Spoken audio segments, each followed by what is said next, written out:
Spring savings are in the air and at Ross, where they have savings on all the brands you love. From the latest fashion to outdoor decor and even pet supplies, savings are in every aisle. Go to Ross and save 20 to 60% off other retailers' prices on your favorite spring finds.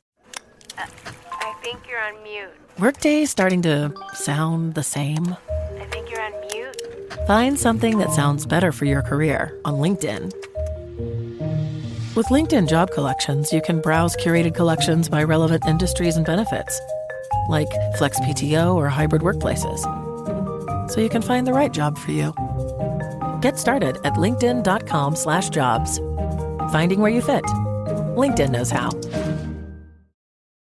This is Optimal Living Daily, a guide to dealing with dissatisfaction with ourselves by Babauta of zenhabits.net, and I'm Justin Malik.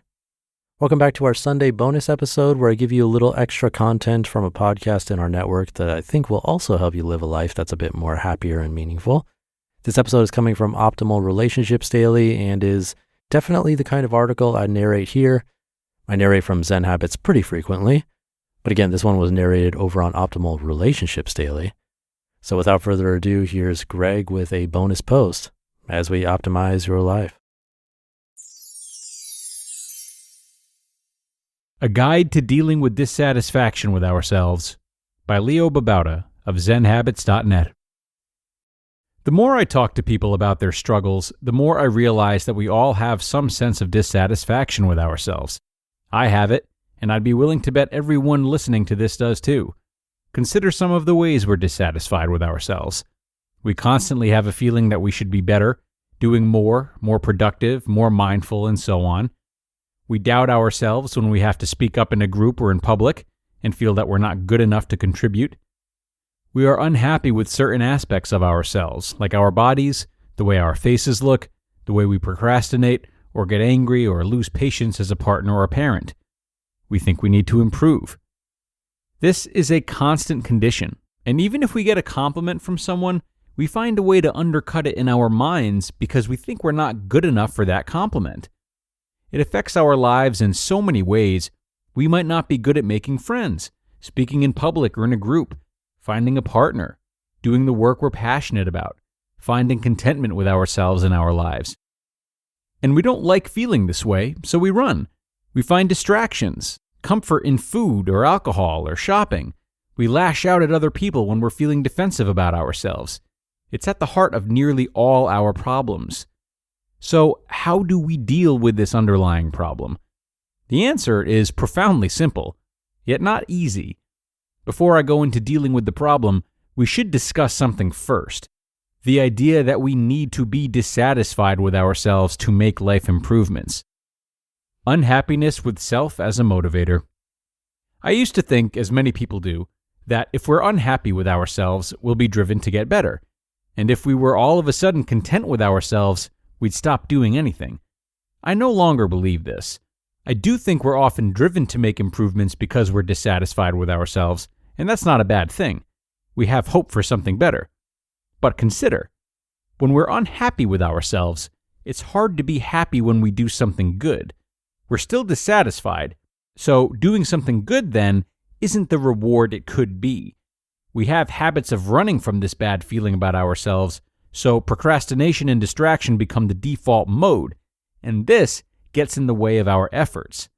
In fact, we'll never solve the problems of distraction and procrastination until we can learn to deal with this problem of unhappiness with self.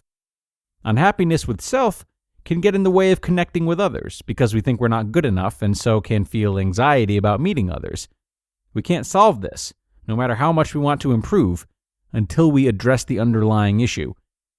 Even when we make an improvement, the feeling of dissatisfaction with self doesn't go away. So we try to improve some more, and it still doesn't go away. In my experience, it never does, until you're ready to face it head on. During this awesome period of self-improvement driven by dissatisfaction, we don't love ourselves, which is a sad thing. So, is it possible to get things done and make improvements without dissatisfaction with self? I've discovered that the answer is a definite yes. You can exercise and eat healthy not because you dislike your body and want to make it better, but because you love yourself and want to inspire your family. You can do work out of love for the people it will help. You can declutter, get out of debt, read more, and meditate, not because you're dissatisfied with yourself, but because you love yourself and others. In fact, I would argue that you're more likely to do all of those things if you love yourself, and less likely if you dislike yourself. Dealing with dissatisfaction. What can we do about our continual dissatisfaction with ourselves? How do we deal with self-doubt, feeling like we're not good enough, unhappiness with certain parts of ourselves? It turns out that these feelings are perfect opportunities to learn about ourselves and how to be friends with ourselves. Here's how. Each time we have these feelings, we can pause and just notice. Turn towards the feeling, seeing how it feels in your body. Be curious about how it feels physically. Instead of running from this feeling, stay with it. Instead of rejecting it, try opening up to it and accepting it. Open yourself up to the pain of this feeling and see it as a path to opening your heart. In this way, getting in touch with the pain is a liberating act. See this difficult feeling as a sign of a good heart, soft and tender and loving. You wouldn't care about being a good person or a good enough person if you didn't have a good heart.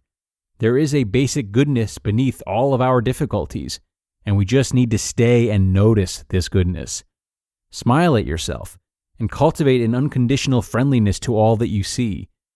Now, I'm not claiming that this is an easy method, nor that it will cure our difficulties in one fell swoop, but it can start to form a trusting relationship with yourself, which can make an amazing difference. I recommend that you practice this each time you notice self-criticism, self-doubt, unhappiness with yourself, harshness towards what you see in yourself. It only has to take a minute as you face what you feel and stay with it with unconditional friendliness. If you really want to focus on this powerful change, reflect on it once a day by journaling at the end of the day, reviewing how you did and what you can do to remember to practice. In the end, I think you'll find that love is a more powerful motivator than unhappiness with yourself. And I hope you'll find a friendship with yourself that will radiate out into your relationships with everyone else you know and meet. You just listened to the post titled, A Guide to Dealing with Dissatisfaction with Ourselves by Leo Babauta of zenhabits.net. You know what's frustrating? Coming home to find a trail of ants marching across your packages at the front door. That happened to me last month. Ants and these tiny springtails were all over my packages, not exactly what I was looking for. That's why I'm excited to partner with Pesty. They sent me this incredibly simple kit with everything I need, a sprayer, mixing bag, pesticide, gloves, and super clear instructions. The whole treatment took me less than 10 minutes to apply around my home.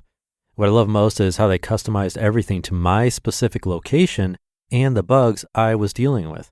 And it's so affordable, just $35 per treatment compared to the $800 plus per year other companies charge. Pesty gets rid of over 100 types of bugs and is kid and pet friendly. Plus they offer a 100% bug-free guarantee or your money back. Protect your home from bugs with Pesty. Go to pesty.com/old for an extra 10% off your order.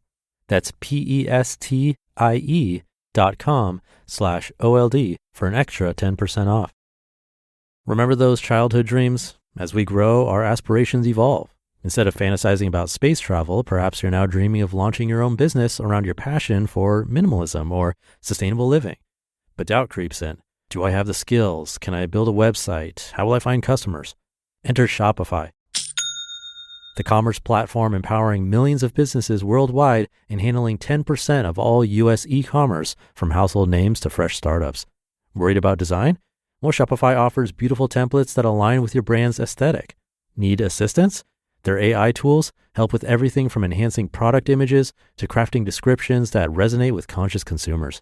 Concerned about reaching your audience?